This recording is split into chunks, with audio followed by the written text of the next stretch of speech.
But whatever happens outside the... A short statement from the Independent Electoral and Boundaries Commission has disowned a memo from the chairperson Wafula Chebukati, signed by 5 of the 7 commissioners.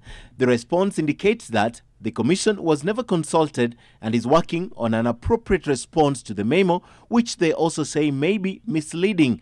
It is signed by the Vice Chairperson, Consolatan Katha, Abdi Gulie, Paul Kurgat, Margaret Mwashanya, and Boya Mulu.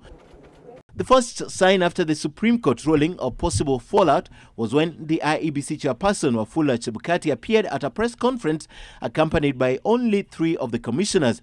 Before then, none of his pressers began without the Chief Executive Officer by his side. Today, the Commission was on edge following the leaked memo seeking answers on alleged irregularities and illegalities that may have had far-reaching effects on the August 8th election.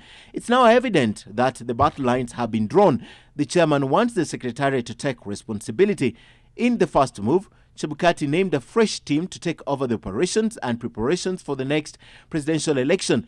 This effectively sidelined the Chief Executive Officer, whose role seems lost in the new appointments. Sources at the IEBC indicate that only 1 commissioner was in support of the changes, and that's Dr. Rosalind Akombe, while Margaret Mwashanya remained non-committal.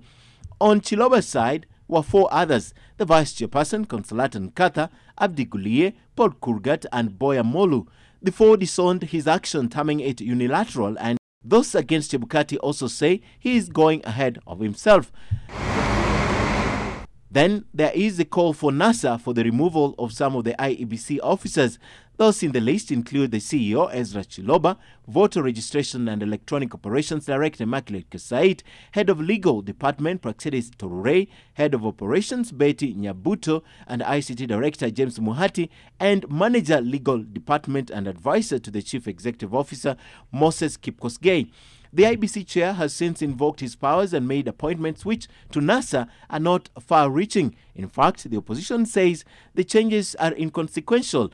Jubilee is also opposed to the new team. The president is on record opposing the changes, saying the IEBC will be responsible for the rerun.